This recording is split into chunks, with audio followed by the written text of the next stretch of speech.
இயேசு கிறிஸ்துவின் இனிய நாமத்தில் உங்களை வாழ்த்துகிறேன். மத்தேயு சுவிசேஷம் 8வது அதிகாரம் 26வது வசனம். அதற்கு அவர், அற்ப விசுவாசிகளே, ஏன் பயப்படுகிறீர்கள் என்று சொல்லி எழுந்து காற்றையும் கடலையும் அதட்டினார். உடனே மிகுந்த அமைதல் உண்டாயிற்று. கர்த்தருடைய பரிசுத்த நாமம் மகிமைப்படுவதாக. ஆமென். ஆண்டவராக இயேசு கிறிஸ்து சீஷர்களோடு பயணித்துக் கொண்டிருக்கிறார்.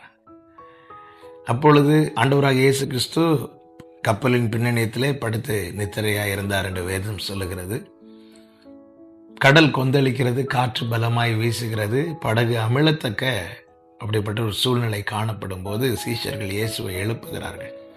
எழுப்பி, போதகரே, நாங்கள் மடிந்து போகிறோம் அப்படி சொல்லி பயந்து இயேசுவினிடத்தில் சொல்லும்போது இயேசு இவர்களை பார்த்து சொன்ன வார்த்தை தான் இது.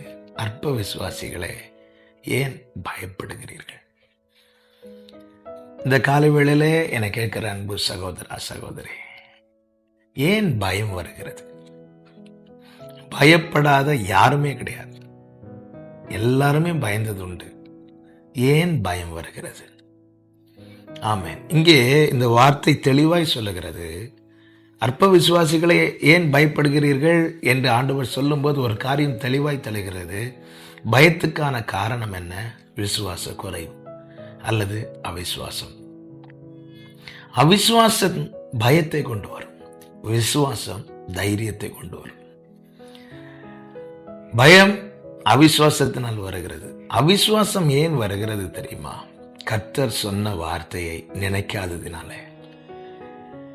பயம் அவிசுவாசத்தினால் வருகிறது. அவிசுவாசம் கர்த்தர் சொன்ன வார்த்தையை நினைக்காதபடினாலே வருகிறது. இங்க என்ன நடக்குது பாருங்கள். ஆண்டவராகிய இயேசு கிறிஸ்து படகில் ஏறி சீஷர்களோடு பயணிப்பதற்கு முன்னமே 18வது வசனத்தை பாருங்கள். பின்பு திரளான ஜனங்கள் தம்மை சூழ்ந்திருக்கிறதை இயேசு கண்டு அக்கறைக்கு போக கட்டளையிட்டார். இப்போ முதலாவது அவர் கட்டளையிடுகிறார். வேதம் சொல்லுகிறது, அவர் சொல்ல ஆகும், அவர் கட்டளையிட நிற்கும். அவருடைய வார்த்தை எதிர்பாரில்லை. அக்கறைக்கு போவோம் என்று சொல்லி சீஷர்களுக்கு கட்டளையிட்ட பிற்பாடு 23வது வசனம், அவர் படவில் ஏறின போது அவருடைய சீஷர்கள் அவருக்கு பின் சென்று ஏறினார்கள். அப்ப தேவன் இந்த வாழ்க்கை படகை நடத்துவதற்கு முன்னே, நம்மை ஒரு பாதையில் நடப்பிப்பதற்கு முன்னே அவர் வார்த்தையை சொல்லுகிறார். அந்த வார்த்தையை கட்டளையாய் அவருடைய வாயிலிருந்து பிறப்பிக்கப்படுகிறது. அக்கறைக்கு போவோம் என்று கட்டளையிட்டு பிற்பாடு அவர் படகில் ஏறுகிறார். ஆமென். அவருடைய வார்த்தையை எதிர்ப்பாரில்லை. ஆமென். வானமும் பூமியும் ஒளிந்து போனாலும் அவருடைய வார்த்தையின் ஒரு உறுப்பு கூட நிறைவேறாமல் போவதில்லை. சீஷர்கள் என்ன செய்தார்கள்?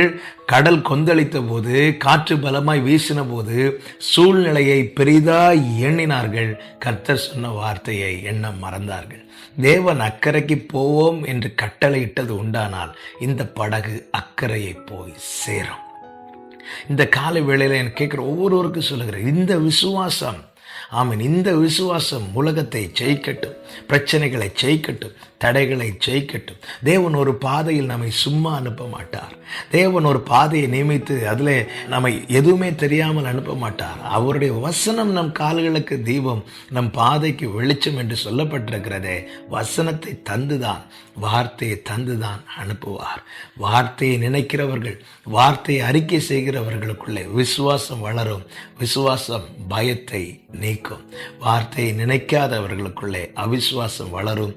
அவிசுவாசம் பயத்தை கொண்டு வரும். இந்த சத்தத்தை கேட்கிற ஒவ்வொருவருக்கும் இயேசு கிறிஸ்துவின் நாமத்திலே சொல்லுகிறேன், கர்த்தர் உங்களுக்கு கட்டளையிட்டு சொன்ன வார்த்தைகளை எண்ணி பாருங்கள். உங்கள் வாழ்க்கை படகு மூழ்காது. தொடர்ந்து பயணிக்க கர்த்தர் கிருபை செய்வார். ஆண்டவர் உங்களை இந்த வார்த்தைகள் மூலமாய் ஆசீர்வதிப்பாராக. இரக்கமுள்ள தேவனே, பரிசுத்த பிதாவே, விசுவாசத்தை துவங்கினவரும் அதை முடிக்கிறவருமாய் இருக்கிற எங்கள் ஆண்டவராகிய இயேசு கிறிஸ்துவே, அப்பா, நீர் சொன்ன வார்த்தைகளை எண்ணி ஆண்டவரே நாங்கள் தொடர்ந்து முன் செல்ல எங்கள் ஒவ்வொருவருக்கு கிருபை தாரும். பல நேரத்தில் நாங்கள் சூழ்நிலைகளை பெரிதாய் பார்த்து ஆண்டவரே பயந்தது உண்டு. ஆண்டவரே அப்பா, நாங்கள் விசுவாசத்தில் வளரும்படிக்கு நீர் எங்களுக்கு தந்த வார்த்தைகளை எண்ணுவதை காட்டிலும் சூழ்நிலைகளை பெரிதாக எண்ணினது உண்டு. தயவா எங்களை மன்னித்து நீர் எங்களுக்கு தந்த வார்த்தைகள் ஆண்டவருடைய வார்த்தைகள் ஒவ்வொன்றும் ஆமென்றும் ஆமேனென்றும் இருக்கிறது ஆண்டவரே. அப்பா, அந்த வார்த்தைகளை எண்ணி எங்கள் வாழ்க்கை விசுவாச ஓட்டம் தொடர முன் செல்ல கர்த்தர் ஒவ்வொருவருக்கு கிருபை செய்யும். இயேசு கிறிஸ்துவின் நாமத்தில் பிதாவே, ஆமென்.